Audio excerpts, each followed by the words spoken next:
Hey, Divas, we have a question for you. How much do you really know about the Feast of Our Lady of Guadalupe? Do you just think it's a Mexican celebration, or is it for every Catholic? Well, come on into the podcast and let's learn together. Hey, this is Mama Jane. And this is Mama Vicky. Welcome to the Cycles and Sanctity podcast. I'm a Billings ovulation method instructor and a certified Catholic mindset coach. And I'm a labor and delivery nurse, an IBCLC, and a La Leche League leader. We're here to share with you the beauty and the pain of your cycles. Have you considered honoring your cycle throughout the journey of your womanhood? Have you ever considered your cycle as a tool toward your holiness? Well, sisters, it is. We're excited to walk this journey with you. So go grab your favorite journal and pen and your hot beverage, and let's do this. Hey, Divas. Well, today is the Feast of Our Lady of Guadalupe. As Catholics, we honor and adore our mother, and today is her feast day. So we are here to celebrate and talk about Mary of Guadalupe. I have a little laugh in my voice because my husband is Mexican, and he did not grow up. It wasn't a big feast day in their house that I have not been informed if it has. And I myself don't know a lot. I mean, we see her image on a lot of the candles, like when you go to even Mexican restaurants, they have them. And we just wanted to share with you listeners what Our Lady of Guadalupe stands for, her story, and how it applies to us in this Advent. So, Mama Jane, you're down there in El Paso. Take it away. Yes, absolutely. So first of all, I am going to have a little theological correction on your words. Yeah, thank you. Just because words are very important. And especially if we do have any divas that are not Catholic, we do not adore Mary. Adoration is for God alone. We honor, we venerate, we love her, we support her just like any other mother, right? Yes. It's one of those things that, especially as I got married and as I had children, I started to understand Our Lady's role in our lives. When you got married, you always had this great love for your mother-in-law because she raised your husband. Right. You know? Anyway, so that's one thing. But yeah, I encountered Our Lady of Guadalupe actually when we were in Virginia. It's really interesting how this happened. I think it was in either 96 or 97. The bishops of Mexico had a picture of Our Lady of Guadalupe. It wasn't obviously the original tilma, but a beautiful picture that they blessed, and they gave it to the bishops of the United States, and it was traveling around. And it just so happened to come to the Diocese of Arlington where we lived. And I had a dear friend in our homeschool group. Her last name was Sanchez O'Brien. Her husband's name was O'Brien, but she was adamant at keeping the Sanchez. And so she was the one that really helped us understand this beautiful feast day. And also during Advent, another Mexican celebration is Las Posadas, which is the visitation, right? It's the 9 days before. And she also taught me that too. So I guess mainly because I wasn't raised Catholic, but I wanted to be Catholic. And the word Catholic means universal. Mm-hmm. That's the beautiful thing about it, is that the church incorporates different cultures of people because different people live in different societies and they have different mindsets and things.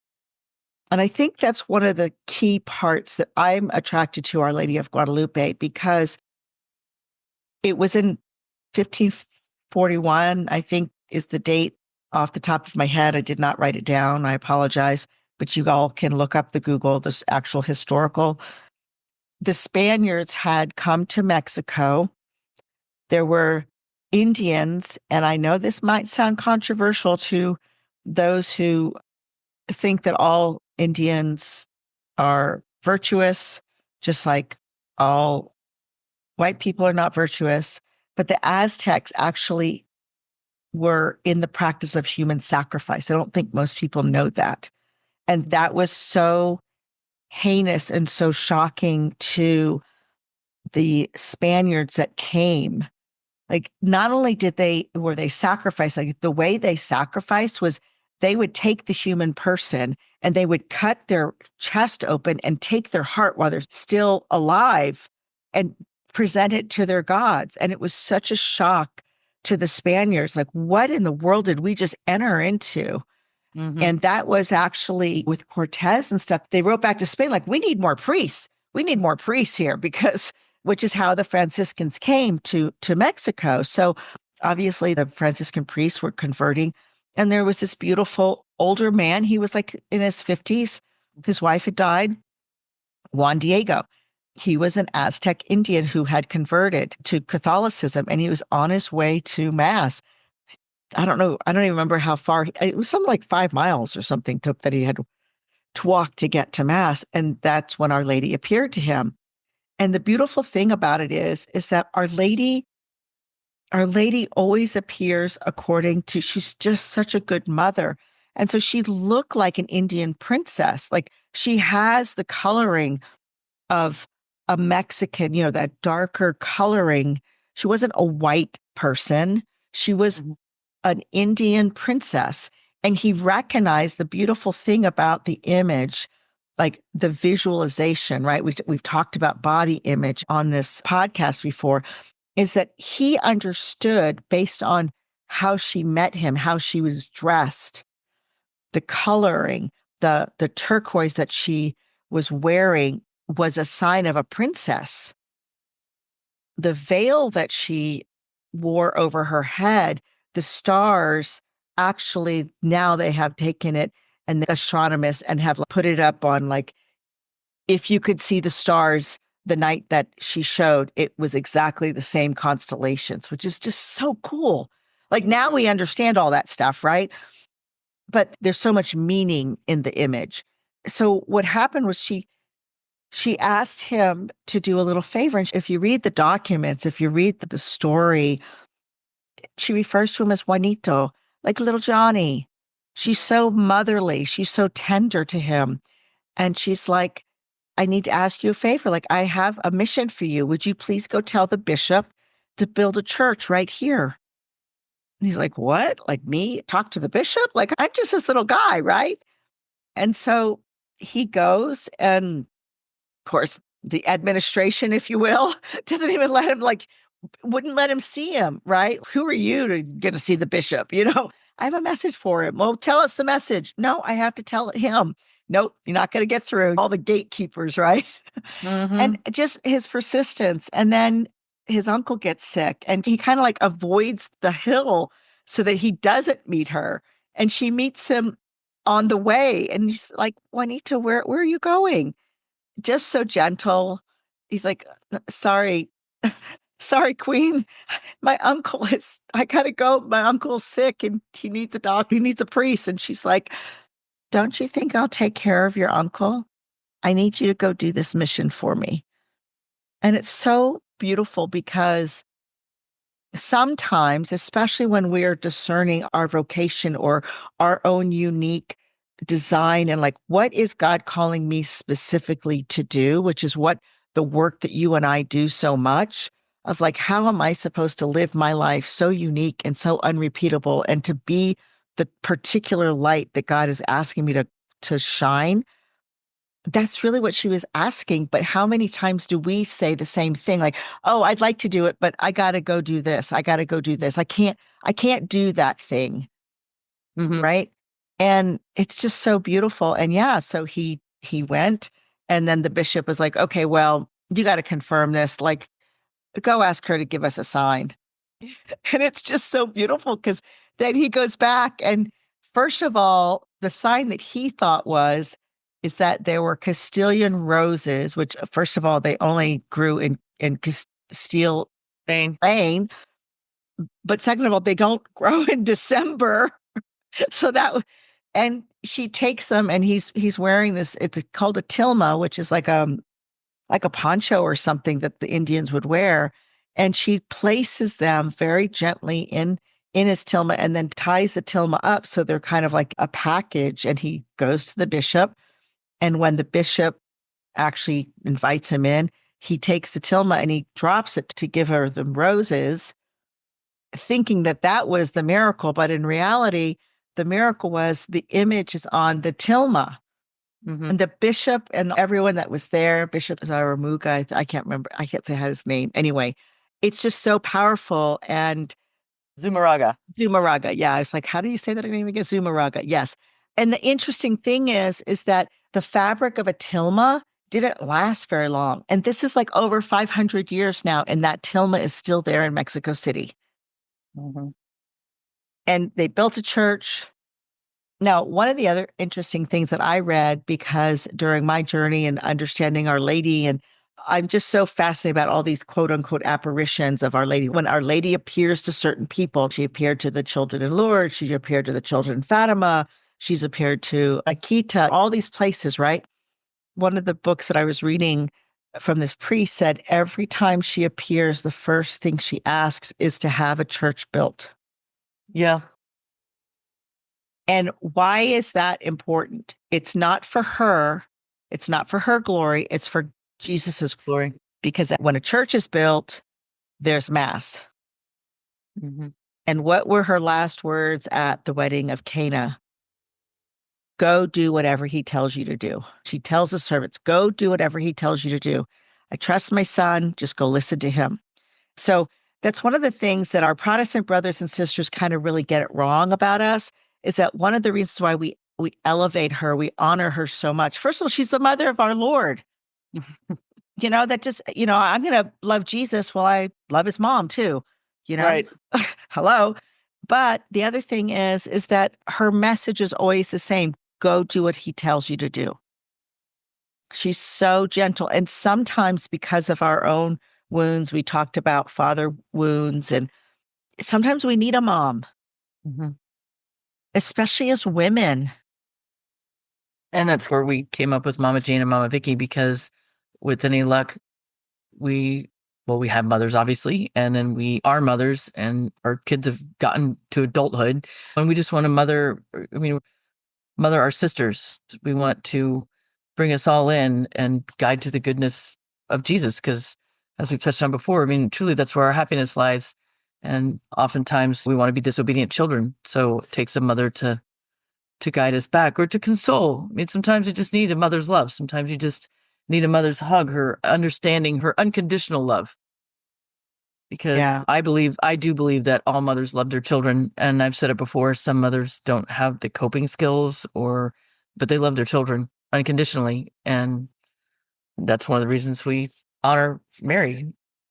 Yeah, exactly. And it's interesting also because I was listening to something about the feminine genius. Now, I've heard that terminology. I haven't read any of Edith Stein, but the four aspects of the feminine genius, and John Paul has written so much about the woman, and so much so that he's so devoted that he made his papacy's motto, totus tuus, totally yours. He gave everything to Mary because he understood that I'm giving everything to Jesus through Mary. That's the whole part. Mm-hmm. But the four aspects of a feminine genius, it was generosity, receptivity, sensitivity, and maternity. And think of a woman, like those are the gifts that the woman brings, the feminine aspect of male and female, right? We've talked about that, male and female, complementary, not competitive. Mm-hmm. And yet when we were talking about marriage, that's what happens, domination, lust, right? The brokenness of that relationship. But when a woman is living in her genius, in her flow, her unique identity, those are the four aspects that she gives. And think about Our Lady of Guadalupe. That's exactly, she was sensitive to Juan Diego's plight with his uncle. She cured him. Yeah. Jesus. Exactly. Yeah. Through Mary, Jesus cured him. Yeah, absolutely. And her generosity, Juanito, let me give you this. And he's like, sorry, princess. The bishop didn't believe me. I'm sorry, I failed. And she's like, no, that's okay. Let's do it. And just that maternal love. And especially with the Aztec, the indigenous people in Mexico, coming from a religion that offered human sacrifice, that must have the psyche of people. Just, I'm sure some psychiatrists and stuff could talk about that whole thing of knowing that you could be the next sacrifice. Think of Hunger Games, right? Like how awful was that, right? And yet that was their culture. And to have this mother come to them. And so the Mexican people just rejoice. And it's just so beautiful. I remember when we first moved here, we got up, we're going to celebrate. And it was the first time I really tasted really good tamales. And there's a beautiful store.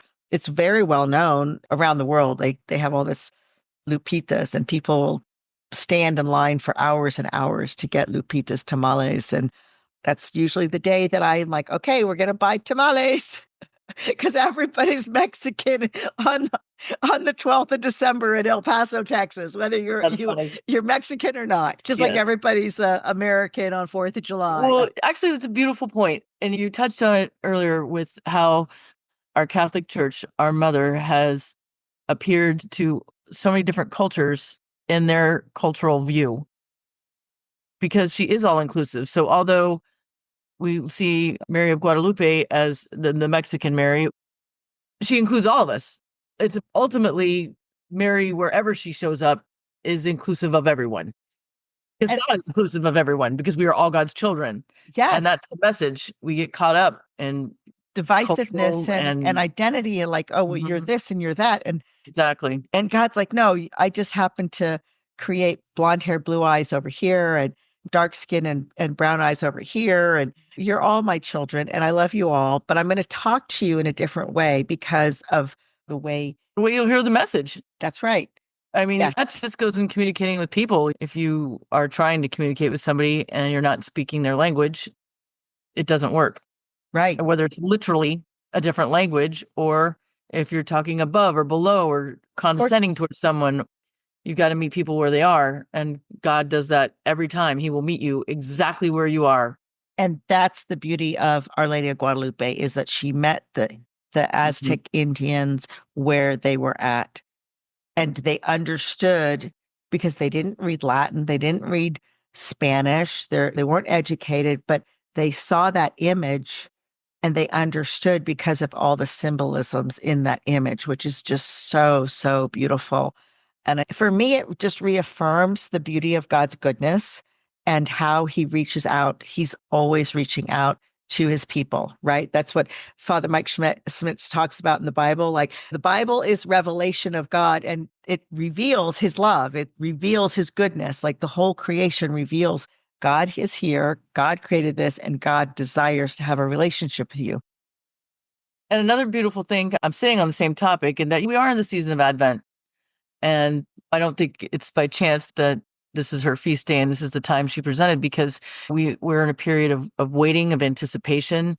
I mean, as a mother, we wait a lot as women. And if you're expecting, you have to be patient. And in this time of Advent, we have to be patient for Christmas to come. We have to not get too excitable and Mm-hmm. look to our mother for words of comfort, songs of comfort, stories of comfort. Mm-hmm. Mm-hmm. Yeah, And absolutely. I agree 100%. And I mean, waiting, we'll talk about that in another podcast, but I love just sitting and looking at her image.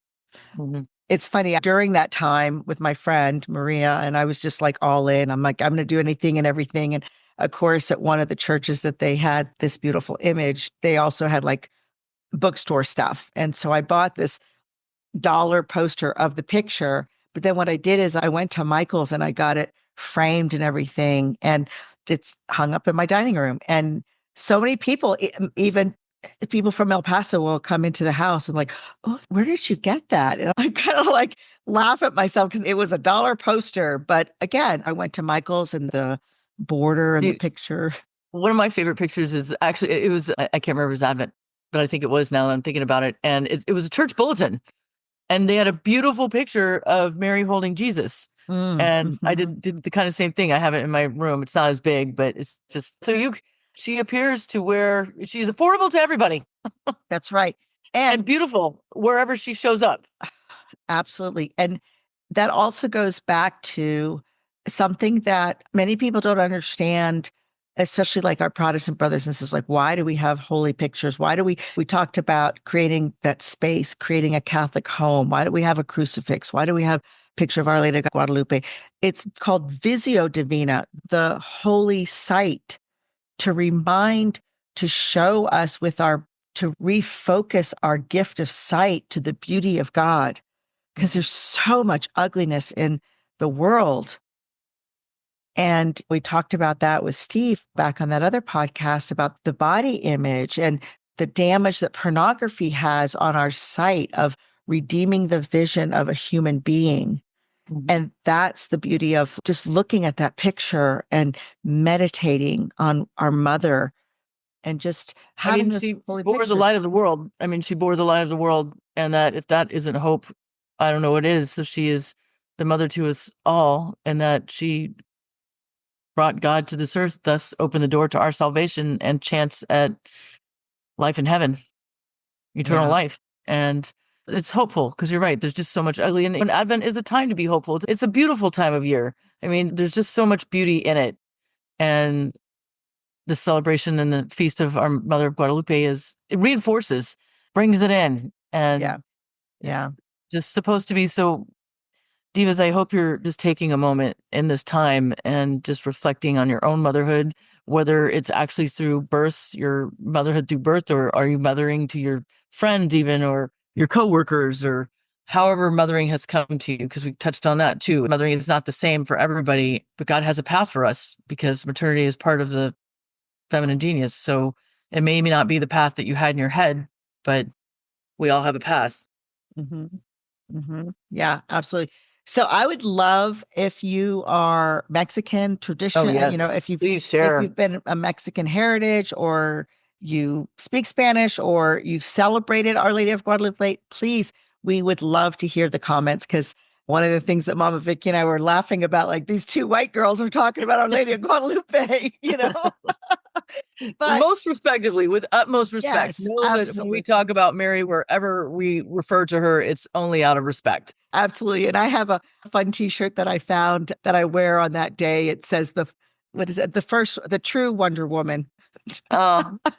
Because it's just so great. But please give us a comment, give us a review.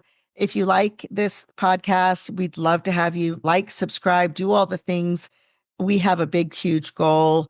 We really want to hit 10,000 downloads by the end of the year. And we are so, so close, but we really need your help because we can only do so much. So please pass this to all of your Mexican friends, all your Hispanic friends. Send it to Mexico. We'll get a huge surge. Have a good laugh. Have a good laugh. And then please send your thoughts and prayers. And please pray for us and pray for what you want to hear on this podcast, and pray for each other. Yes, absolutely. And if we said something wrong, please, we are also very open to correction. The gift of the virtue of docility is in us. But yes, absolutely. But let's ask Our Lady of Guadalupe to pray for us, to watch over our families, to watch over our countries, and to be the mother that she wants to be in our lives. So we will see you next week, mamas. Have a good week. Well, Catholic Divas, if you have enjoyed this episode, we really want to encourage you and invite you to like, subscribe, review, but most of all, share this podcast. We are so close to 10,000 downloads, and we're just so excited, and we want to invite you to just share the good news. Let your friends and family know that we have this podcast. If it's helped you, maybe it'll help someone else. Thanks.